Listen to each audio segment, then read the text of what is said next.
Começa agora o BTcast. Teologia é nosso esporte.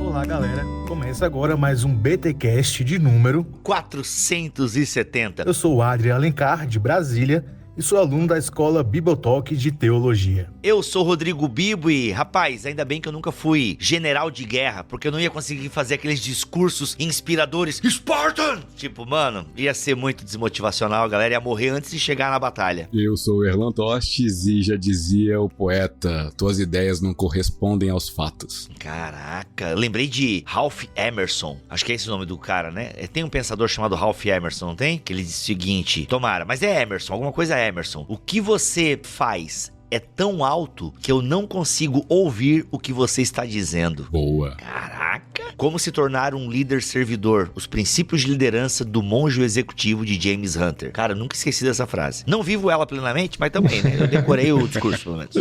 Eu sou o Lucas Ferreira e discursos bem construídos nem sempre apontam para boas ações, infelizmente. Rapaz, olha aqui, meus amigos, minhas amigas, estamos aqui neste episódio 470 do BTcast, que está saindo também em formato de vídeo, não sei se na semana de publicação deste podcast, mas vai sair também em vídeo lá no nosso canal no YouTube, e vamos falar aqui um pouquinho sobre o que foi o grande evento que a Fabapar realizou lá em Curitiba. Erlan Tostes foi o palestrante. Como é que é o tema? Como é que foi o tema do evento, Lucas? O poder da ação no mundo do discurso.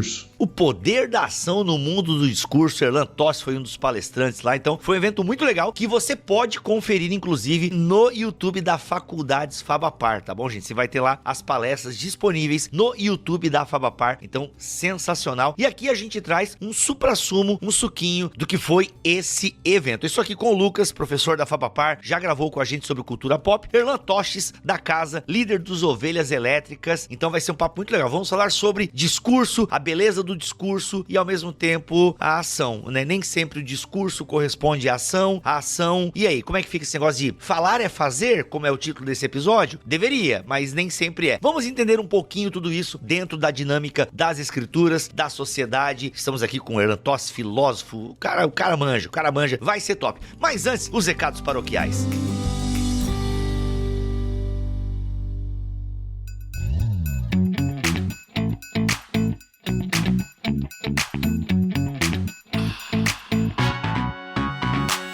Os recados paroquiais dessa semana, galera, a Fabapar é a faculdade onde eu fiz o meu mestrado profissional em teologia e eles estão com as inscrições abertas. Professor Lucas, não sei se você dá aula no mestrado ou ainda tá na graduação, tipo, tá galgando aí a carreira acadêmica na Fabapar, enfim, mas fala um pouquinho pra nós aí como é que é esse mestrado profissional da Fabapar. Galera, presta atenção, porque a gente já tá em outubro e o final do ano tá aí e você precisa se programar pra estudar ano que vem. Maravilha. Ainda não sou professor do mestrado, mas conheça mas tá no caminho, né? No caminho. Mas o nosso mestrado profissional em teologia, a gente voltado aí para a área da teologia prática. Temos aí 3 linhas de pesquisa. Uma das linhas de pesquisa é na área de leitura e interpretação, né, de textos e contextos bíblicos. Uma outra linha na área de teologia e praxis pastoral e comunitária, voltada aí para quem trabalha mais no ministério da pregação expositiva, administração eclesiástica e aconselhamento pastoral. E também a terceira linha, que é espiritualidade, educação e docência nos processos formativos, voltado para a galera aí da educação cristã. O nosso mestrado, ele está com as inscrições abertas até o dia 17 de outubro e é uma oportunidade de você conseguir ter uma boa formação teológica, você conseguir ter um diploma de mestre em teologia com uma boa formação teológica, bíblica, cristocêntrica e ortodoxa. Vale a pena, não deixe de fazer suas inscrições. Olha aí. E olha só, galera, se você conversar com os brothers lá da Escola do Discípulo, eles estão na fase final aí do mestrado deles na Fabapar. E, cara, eu tava conversando um pouquinho com eles, como a coisa tá bem prática mesmo. É um mestrado profissional, então tem um peso acadêmico bem legal, essas linhas que o Lucas acabou de falar. Mas, mano, é voltado pra prática da comunidade. Achei isso sensacional. Foi uma das mudanças, né, que aconteceram desde o tempo que eu me formei lá no mestrado. Eu até falo isso num vídeo no YouTube. Galera, eu fui a primeira turma do mestrado profissional. Então, obviamente que como primeira turma, a gente tava, né, naquela fase de ajuste e tal. E a nossa turma foi bem criteriosa, passou várias dicas pra Fabapar poder melhorar ainda mais o curso. E, mano, eles ouviram, muitas coisas mudaram e tal. Isso é muito legal, a Fabapar tá sempre aí ouvindo os alunos para oferecer um curso sensacional. Então, gente, é isso. Mestrado profissional em teologia, você precisa ter uma formação, um bacharelado em outra área para poder fazer, ou na área da teologia, você precisa ter um bacharel reconhecido pelo MEC para ingressar no mestrado da Fabapar, beleza? Mas se mas eu queria tanto estudar teologia, não tenho nenhum bacharelado, nada reconhecido pelo MEC. Gente, a Fabapar tem outros cursos, tem pós-graduações, tem o bacharelado em teologia presencial ou 100% online, todos com nota máxima no MEC, reconhecido pelo MEC, tutoria, gente, um atendimento sensacional. E olha só, para todos os cursos, use o cupom BIBOTALK, que você tem uma isenção aí na taxa de matrícula e tal, e você, né, vai poder ter qualquer desconto hoje em dia, meu amigo, para quem é casado ou para quem tá economizando grana. Desconto é a palavra mágica, desconto, frete grátis, são palavras que brilham os nossos olhos. Então, aproveita, o link do mestrado profissional da Fabapar e da Fabapar, do site geral da Fabapar, estão aqui na descrição deste podcast em bibotalk.com. Por falar em Fabapar, eu gravei um podcast lá também, que é o Praxis Teológica, ficou muito legal. Eu e o Vercelino, não lembro o primeiro nome dele, acho que é Tiago Vercelino. A gente bateu um papo sobre teologia da prosperidade afetiva, foi bem legal. Então procure aí o Praxis Teológica, deve ter no canal da Fabapar também, eu imagino. Vai no canal da Fabapar, Spotify, todos esses canais. Todos lá, e você consegue ouvir o nosso Praxis Teológica comigo e o Tiago Vercelino conversando sobre esse tema. Simbora então para mais este podcast aqui em bibotalk.com.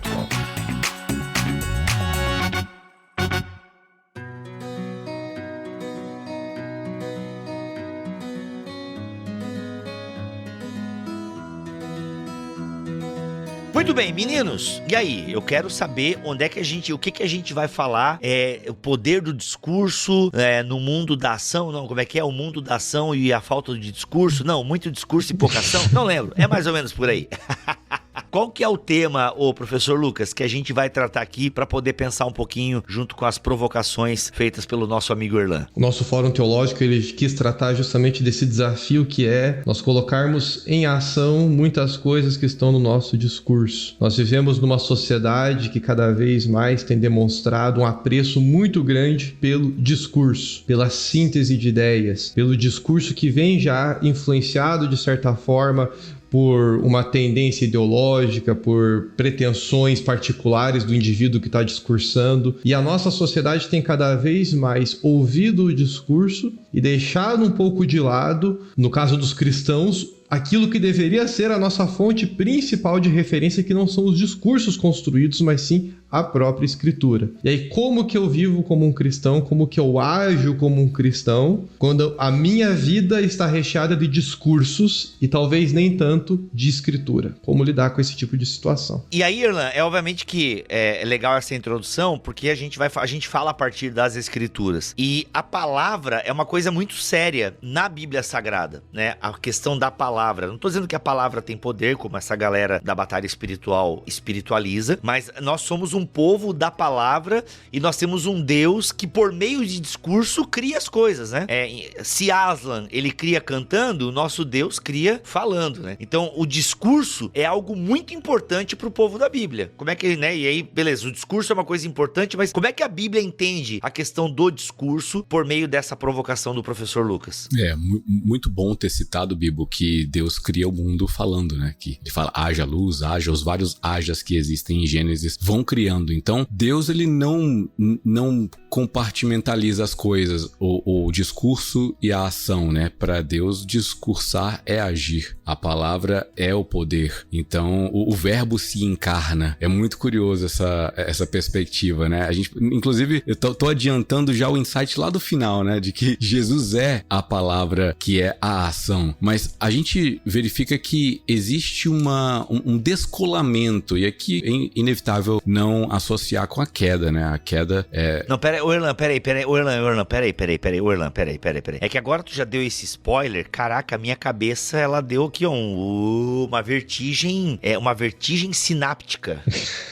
Porque, mano, Jesus é o discurso que se fez ação. Sim. Caraca. Pronto, acabou o podcast, gente. Vamos ser como Jesus. Beijo, um abraço. Estudem na Fabapar e é isso aí. Usem o cupom BIBOTALK. Foi assim que eu encerrei, inclusive, Bibo, lá no fórum da Fabapar que teve. Você pode o ouvinte pode ir lá verificar lá como é que foi, né? Esse insight aí que a gente jogou lá. É curioso isso, como a gente gosta de separar as coisas. Não, uma coisa é teoria, outra coisa é a prática. Uma coisa que eu falo, outra coisa que eu faço, né? Faça o que eu digo, não faça o que eu faço. Então, existe um descolamento. A gente tira mesmo cada um no seu quadrado. Tem um cantinho aqui do discurso, da fala, da teoria, da filosofia, da ideia, da ideação, do planejamento. E uma outra coisa é a execução do projeto, é a gente colocar em prática as coisas, a gente querer agir, construir. Uma coisa é a maquete da casa, outra coisa é o cimento no tijolo construindo a casa. Mas, normalmente, sem um planejamento anterior, você vai ter um prejuízo grande, né? Se a gente continuar nessa analogia da casa, né? No orçamento, no custo, até na qualidade de vida, porque vai ficar torto, vai cair,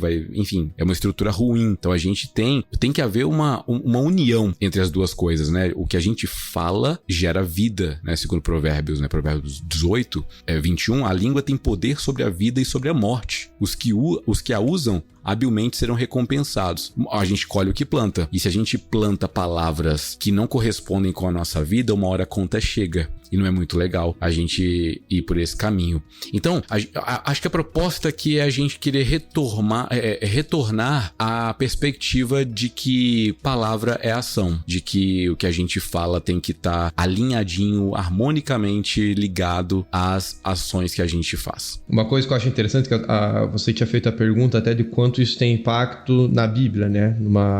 A Bíblia fala... A Bíblia é uma construção, querendo ou não, foram uma série de construções de palavras também. Então, tanto é que quando nós estudamos as Escrituras, quando nós estudamos a Bíblia, nós temos que estudar gênero literário, a gente tem que estudar análise de textos, né, que é um tema que eu gosto muito de análise textual, análise de discursos. Nós precisamos analisar esses discursos. Então, o discurso, a palavra falada, a palavra escrita, tudo isso tem muita importância realmente para os autores sagrados. Só que esses autores sagrados estão justamente subordinados a essa ação do poder de Deus, desse Deus que é a palavra que se encarnou. Então eles não estão falando, até que 2 Pedro, lá no capítulo 1, dos versículos 20 e 21, até fala, né, que as palavras que os profetas utilizaram quando eles estão redigindo as escrituras não foram de inspiração própria, mas eles escreveram inspirados pelo Espírito Santo de Deus. Então isso mostra que não é algo fruto unicamente da mente humana, mas também fruto da ação desta palavra viva que é o nosso Deus.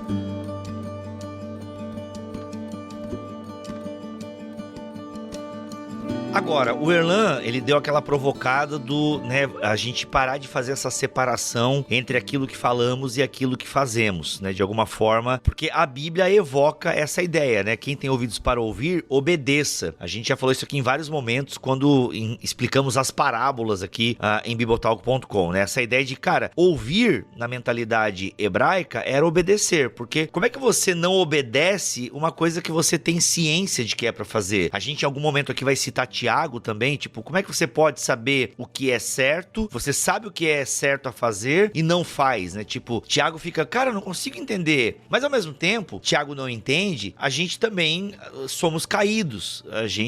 A palavra que vem sobre nós e a palavra que nos instiga, que nos motiva, ela é muito superior à vida e à capacidade de vida que podemos ter aqui na Terra enquanto filhos de Deus, né? Enquanto frutos da ação discursiva desse Deus. Até porque quando Deus fala, Deus age, né? Deus não tem essa polarização, Deus não tem essa ambiguidade. O Deus que fala é o mesmo Deus que age, né? Deus não age sem antes falar ou seja, Deus ele age e Deus fala é a mesma coisa, né? Porque o nosso Deus é Logos, enfim, aquilo e o plot twist que o Erlan já deu no começo ali. Então assim, mas a gente ao mesmo tempo, talvez tenha que ter essa consciência de que o nosso discurso, às vezes ele é maior que a nossa vida. E aqui eu sei que a gente tem, eu quero separar também os fariseus de um cristão, né, eu quero separar o hipócrita de um cristão sincero. Porque existe o hipócrita, né, ou o fariseu, aquele que fala uma coisa e age de outra. Só que ao mesmo tempo eu tenho Pedro, né, Pedro, um grande líder da igreja primitiva,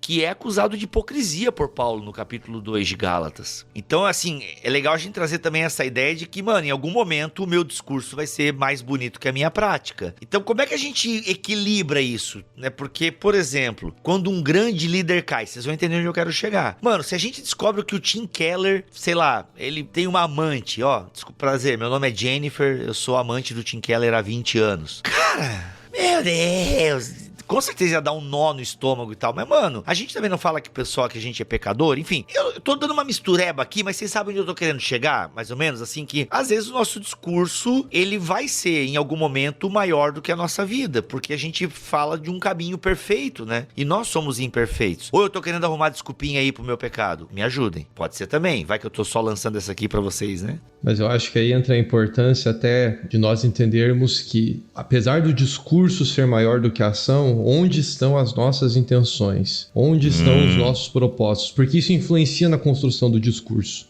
O discurso, até quando a gente analisa como ele é construído, ele sempre visa um objetivo. Então, eu estou discursando com um propósito. Eu quero alcançar alguém, eu quero falar de alguém e quero que, de alguma forma, isso se torne uma ação real. Qual é a intenção por trás disso, né? Eu, quando vou na minha comunidade de fé, por exemplo, fazer uma preguei, inclusive, domingo agora na minha comunidade local. Então, quando eu prego, muitas vezes o que eu estou pregando são desafios que eu vivo na minha vida pessoal. Então, eu não prego para me exaltar, eu prego justamente para mostrar, olha aqui minha dificuldade. A dificuldade que Paulo registra, inclusive, lá em Romanos 7, né? Aquilo que eu quero, eu não consigo. Tem um lado meu que quer fazer este bem, que quer praticar isto que esse discurso da Escritura tem para mim, só que não consegue. Culpa da queda, né? Isso é culpa da queda. Então, eu acho que não é uma necessidade da gente ser perfeitos nas nossas ações e conseguirmos fazer tudo o que nós falamos na prática. Mas onde estão as nossas intenções? Onde está o nosso coração e a nossa mente nisso tudo, né? Sensacional, sensacional. Além do discurso que a gente tem que ter em relação ao nosso próximo, o discurso que o nosso próximo ouve, existe também a necessidade de haver um discurso em relação a Deus. A nossa oração é um discurso, mas dependendo de como a gente ora, a gente não é aceito.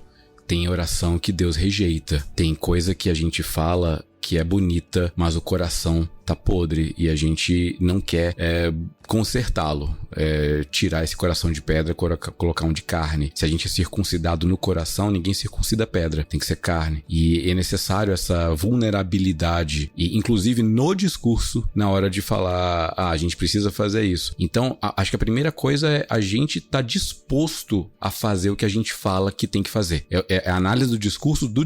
Eu tenho que estar disposto, é uma disposição anterior, é um pressuposto. Então, a gente tem que ter uma vida de santidade. Peraí, eu tô disposto a abandonar esse vício que tá me prendendo, e eu sei que tá me prendendo, e Deus sabe que tá me prendendo. Tô disposto? Tô. Então, primeiro, eu busco ajuda. Eu não tô falando que eu sou perfeito, que eu não tenho problemas enquanto agente que discursa, mas cadê a disposição do meu coração, o arrependimento, a contrição, a santificação, a busca por um relacionamento com Deus que seja tão real que as pessoas, mesmo que descubram um pecado oculto, ainda assim a minha vida continua sendo dedicada a Deus. O ministério pode se encerrar, eu posso ser disciplinado pela igreja, tudo ok, mas o meu coração continua dedicado e disposto a servir a Deus. Acho que é um pressuposto para discurso. O pressuposto é o coração inclinado e rendido a Deus. Eu quis levantar essa bola e, cara, sensacional, concordo com vocês dois 100%, sem tirar nem pôr. E eu quis levantar essa bola justamente porque, às vezes, as pessoas têm uma impressão errada. E elas têm a impressão errada porque elas têm já um pressuposto de que quem fala é santo e pode sustentar com a vida aquela fala, o que de fato é verdade, mas ela tem que ter também essa compreensão de que muitas vezes, como o professor Lucas falou, ela fala como um caminho que ela também está querendo trilhar, né? E claro que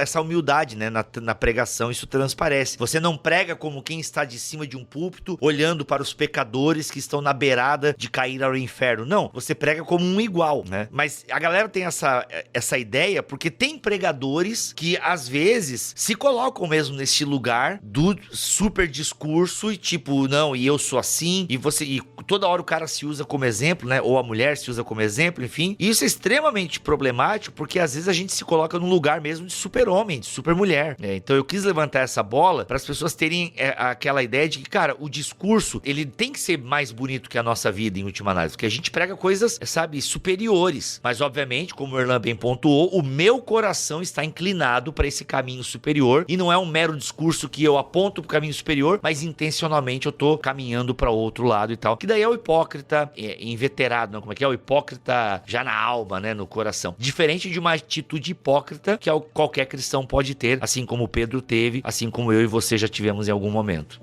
Uma coisa interessante, Bill, até vinculando com a questão, o exemplo que você deu do Tim Keller, né? Quando a gente tem essa atitude de humildade no púlpito e não essa atitude autoritária, a própria queda, eventualmente, não vai causar um escândalo talvez tão grande na comunidade. Porque você veja só, o coração da comunidade não está voltado para o líder autoritário que tem que ser perfeito. Está voltado para Deus, aquele que é a palavra e consegue cumprir a sua palavra em todos os momentos. Nem é saudável o coração estar voltado para quem está dando o discurso. Porque quem está dando o discurso é falho. Paulo era falho. Eu estou falando aqui de um apóstolo e autor inspirado, mas que nós vemos nos próprios relatos de Atos e das cartas que ele escreveu, algumas falhas dele, que foram apontadas ali para nós, e que tornam, inclusive, Paulo um ser humano e não um ser extraterrestre. O discurso dele é um discurso válido? É lógico que é. A mensagem dele é válida? É lógico que é. Eventualmente, algum líder que sofra alguma queda qualquer que seja. Isso quer dizer que tudo que ele já falou, tudo que ele já ensinou, tudo que ele já viveu vai ser jogado fora. Esse é um dos grandes problemas também dos discursos, né? E quando a gente canoniza ou coloca num posto de ídolo as pessoas que dão esses discursos, isso é um problema muito sério, né? Porque o único Deus da nossa vida, independente dos discursos que nós ouvimos, o único Deus tem que ser o Deus das Escrituras, e só. Não importa o que acontece com os homens que falam desse Deus, permanece sendo o Deus das Escrituras o nosso fundamento e a nossa fundamentação principal.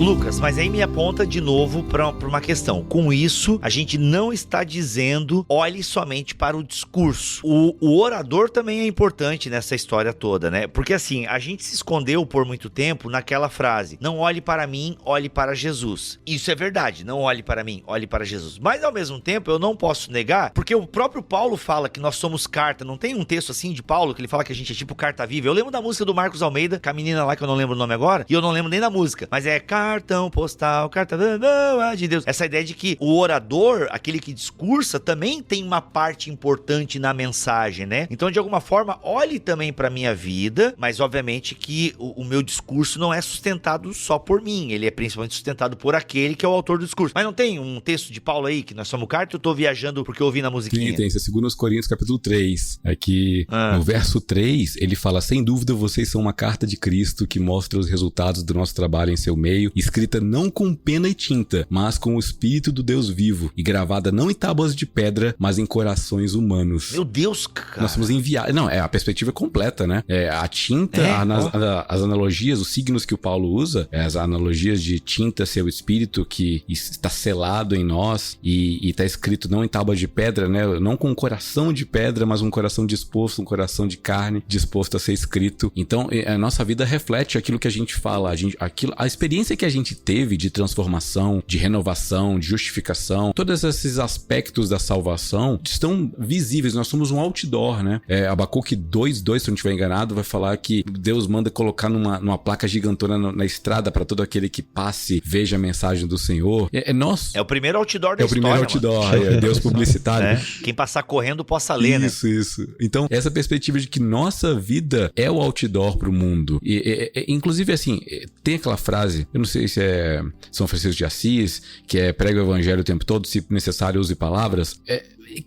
ela é bem complicada, né? Porque o Tim Keller não gosta dessa frase aí, não. Ela é espinhosa, né? Ela é uma rosa. Ela é muito bonita, mas tem espinhos. Porque a gente tem que usar palavras, a gente tem que se comunicar, a gente tem que usar da linguística, da fonética, dos elementos do discurso também. Mas nossa vida também é uma forma de comunicar o evangelho, né? Comunicar essa verdade que nós falamos, que nós cremos, mas também existe essa fé visível ou audível, essa fé audível nas palavras e a fé visível nas ações. Então, a coisa que me incomoda é o seguinte, que às vezes a gente tem uma vergonha de falar das coisas de Deus ou da igreja. E assim, na modernidade tá muito comum essa ideia de que a gente não precisa ficar pregando, a gente tem que se relacionar, a gente tem que demonstrar o amor, mostrar o fruto do Espírito, e as pessoas vão vendo, e com o tempo a gente vai se relacionando, as pessoas vão se interessando, aí eventualmente acontece algum evento, algum convite, ela conhece Jesus, tal. Cara, mas se Cristo e a experiência do Espírito Santo é algo tão maravilhoso na minha vida, por que o episódio de ontem do Anéis de Poder, eu chego no trabalho e começo a conversar com o pessoal, sabe? A mensagem que transforma a minha vida e ela é suprema para todas as pessoas do universo, não pode ser compartilhada numa naturalidade também, entendeu? Não precisa ser o cara chato que fica falando de Jesus te ama,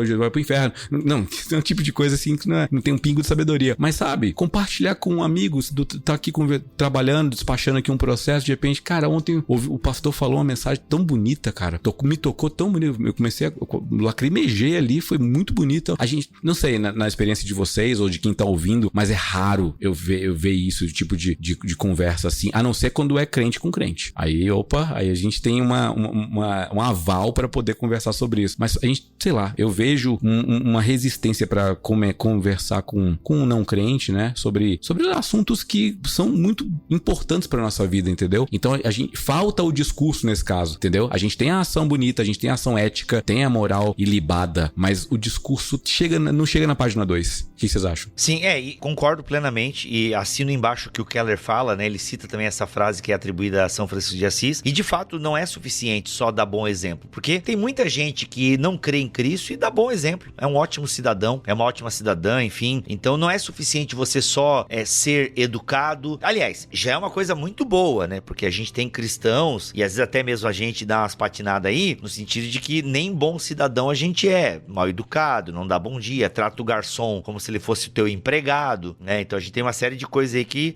a gente às vezes descuida. Então, ser um bom cidadão já é uma coisa legal, mas não é suficiente, né? Não é suficiente. Nós, de fato, temos o quê? Um discurso a ser proferido. A grande comissão de Jesus, ela tem um discurso envolvido. Olha, gente, vão, batizem e ensinem, né? Ou seja, ensinem todo mundo a guardar essas coisas que vos tenho ensinado. Então, existe um discurso que precisa ser proferido e encenado, né? Para trazer o Van Hooser para a conversa aqui. Ou seja, é um discurso que é proferido e encenado. Então, nós encenamos aquilo que também falamos. Esse é o nosso objetivo, né? O nosso objetivo enquanto cristãos é termos um discurso alinhado com as Escrituras e uma vida que é desalinhada pelo pecado, mas que pela renovação do Espírito caminha para... Eu bati até na mesa aqui, que agora já deu uma pentecostalizada, caminha em direção a esse discurso. Em que sentido que eu tô dizendo e que a gente tá tentando deixar bem claro nesse podcast? Que todos nós, que somos arautos do Evangelho, estamos abaixo dessa mensagem. Mas nós somos o quê? Estamos no caminho. Nós apontamos para um destino do qual somos viajantes. E isso é bem importante, né? É diferente, por exemplo, de muitas vezes um político, ou até mesmo nós, que já fizemos discursos e promessas e não agimos, né? Fomos fariseus, fomos demagogos e por aí vai. Então o cristão, ele é alguém comprometido com essa mensagem que ele anuncia. Por quê? Porque ele coloca a própria vida nessa mensagem que ele tá seguindo. E sobre isso que o Orlan falou, de nós não compartilharmos, eu tenho muito esse texto de Pedro, né, cara? 1 Pedro 2:9, se não me falha a memória. Que nós precisamos anunciar as grandezas, né? Daquele que nos tirou das trevas para sua maravilhosa luz. Ou seja, falta maravilhamento com a mensagem do Evangelho. Então, acho que às vezes a gente tem... Muitas pessoas tiveram uma vida às vezes até meio certinha e tal, e nunca sofreram aquele impacto de ter um grande pecado perdoado, sabe? Não tô dizendo que você precisa agora lá fazer uma coisa terrível para sentir o perdão de Deus, mas pelo menos assim, Senhor, eu sempre tive uma vida muito de boa, sabe? Olha, o máximo que eu fiz foi fumar um Gudan na minha adolescência e beber uma Fanta-Uva escondida dos meus pais e tal. Beleza, você pode ter uma vida assim com poucos deslizes morais, por assim dizer. Mas, meu, que o Senhor, né, ore a Deus pra Ele te trazer a clareza e a profundidade do seu pecado.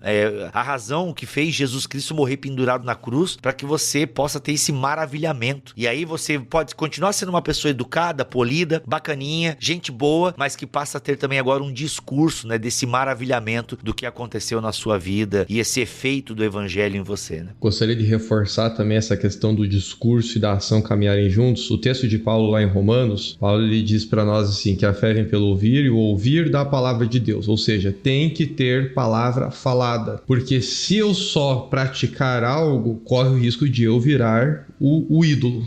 E não é esse o objetivo. A fé, para nascer, para existir, precisa ter palavra falada, palavra pregada. Ao mesmo tempo, a gente olha para Gálatas, né, ali no capítulo 5, esta fé que se tornou salvação, essa fé que gerou uma transformação em nós, resulta no fruto do Espírito, que é o resultado da nossa vivência com o outro, né? Então, nas minhas relações interpessoais, evidentemente, isso vai ficar claro para as pessoas. Mas se eu não tenho o discurso, a minha palavra apontando para aquele que gerou essa mudança, essa transformação, corre o risco de eu me tornar ali o ídolo. E não é essa a intenção do cristão.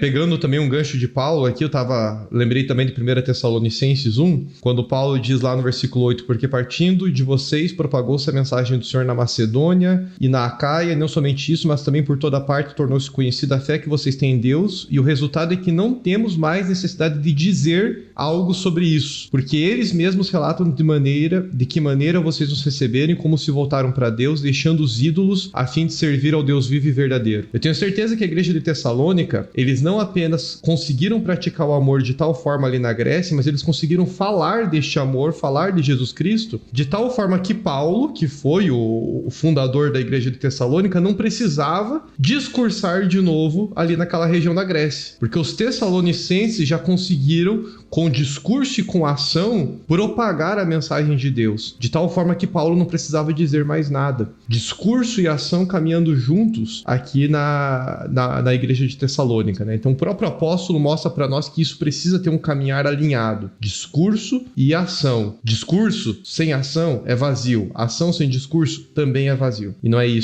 é essa a intenção do cristão.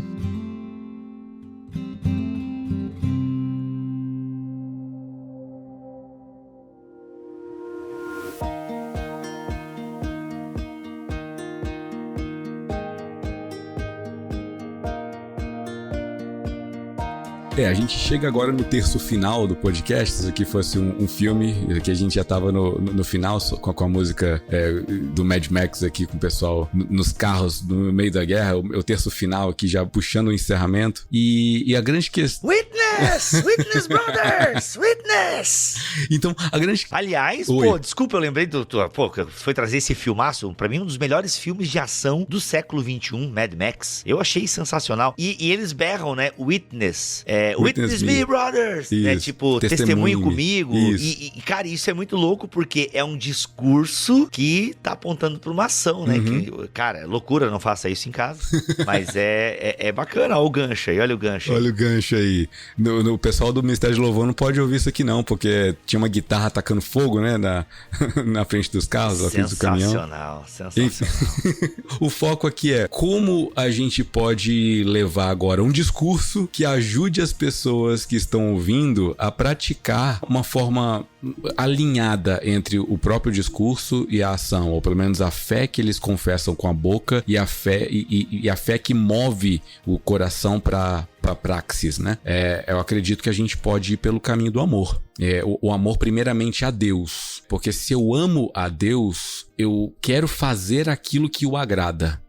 Isso é muito claro quando a gente faz uma oração de arrependimento, porque o que é o arrependimento? É reconhecer que eu fiz algo que Deus não gosta, ou que entristeceu a Deus. E se Deus é uma pessoa que se relaciona comigo, que eu me sinto mal quando eu faço alguma coisa para um amigo. Eu me sinto mal quando eu, sem querer, tô aqui, sei lá, eu esbarrei no prato da minha esposa e caiu macarrão no colo dela. Foi sem querer e tal, mas causei um incômodo, algo algo ruim, uma situação bem ruim. É um exemplo bobo, mas é só para ilustrar que quando eu peco, ainda que de forma ou premeditada ou inconsequente, quando eu peco, Deus não se agrada, né? O Espírito Santo não se agrada que está dentro de mim. Então, eu me arrependo reconhecendo que eu não quero machucá-lo, que eu não quero feri-lo, que eu não quero agir de uma maneira desrespeitosa para com ele, né? Então, amar a Deus demonstra uma condição, uma disposição constante de alegrá-lo, de satisfazê-lo, né? A confissão de fé lá de Westminster fala, todo homem, ele é ordenado para glorificar a Deus em suas ações, né? Ou,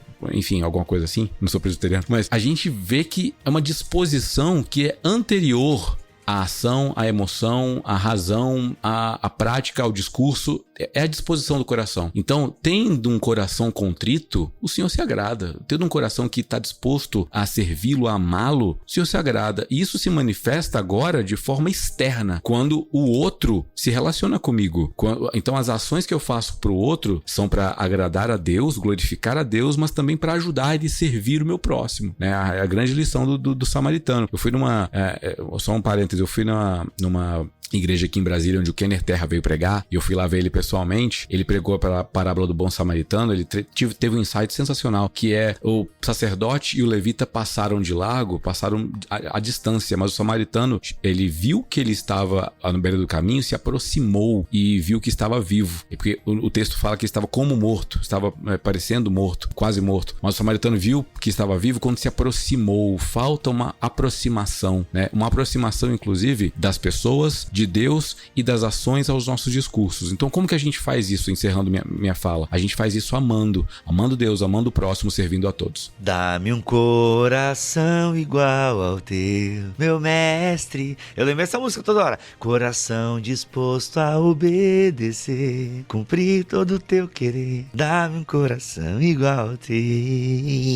Muito bom. Não, esse aí foi o encerramento da sua fala e o encerramento deste podcast aqui. Lembrando que você pode conferir a fala completa do Erlan e do evento de forma geral, promovido pela Fabapar, tá bom? Esse é um seminário, esqueci o nome agora do evento, é um congresso, fórum é mais chique, um fórum teológico aí, promovido então pelo bacharelado, certo, Lucas, que você tá envolvido aí? Olha, o fórum de teologia promovido pelo bacharelado, tem lá no canal da Fabapar do YouTube, você pode conferir então aí muito mais coisas dentro dessa temática. Lembrando que este podcast chegou até você graças a Fabapar, Faculdades Batistas do Paraná, que tem um mestrado profissional, que estão com as vagas abertas aí, as inscrições abertas, bacharelado em teologia, mais de 7 cursos em pós-graduação, então tem muita coisa legal para você se aperfeiçoar no campo da teologia com a Faculdades Batistas do Paraná. Não, é Batista, é que esse plural no faculdades me confunde todo. É Faculdades Batista do Paraná, a Fabapar. Lucas é professor lá e você pode estudar no bacharel com o Lucas, você pode fazer o mestrado, você tem a pós-graduação, tem muita coisa boa. Com certeza o ano de 2024 pode ser marcado na sua vida com um estudo teológico reconhecido pelo MEC de qualidade, comprometido com a igreja local e com o reino de Deus. Esse local é a Fabapar. Erlan, obrigado pela tua presença aqui, tamo junto. Ovelhas elétricas, cultura pop, fé cristã, reflexões do dia, da vida, é no Ovelhas Elétricas. Valeu, Bibo, tamo junto, precisando, tem meu número, me liga e a gente grava junto. Sempre. Professor Lucas, muito obrigado pela sua presença aqui, representando a Fabapar, tamo junto e até a próxima. Valeu, Bibo, valeu, Erlan, muito obrigado ao pessoal que acompanhou e entra lá no site da Fabapar, nós vamos ter muita alegria em ter vocês aqui como nossos estudantes. Com certeza, e para qualquer coisa que você for fazer lá, use o cupom BIBOTALK, que alguma coisinha você vai ganhar e vai valer super a pena. Voltamos na semana que vem, se Deus quiser assim permitir. Fiquem todos na paz do Senhor Jesus.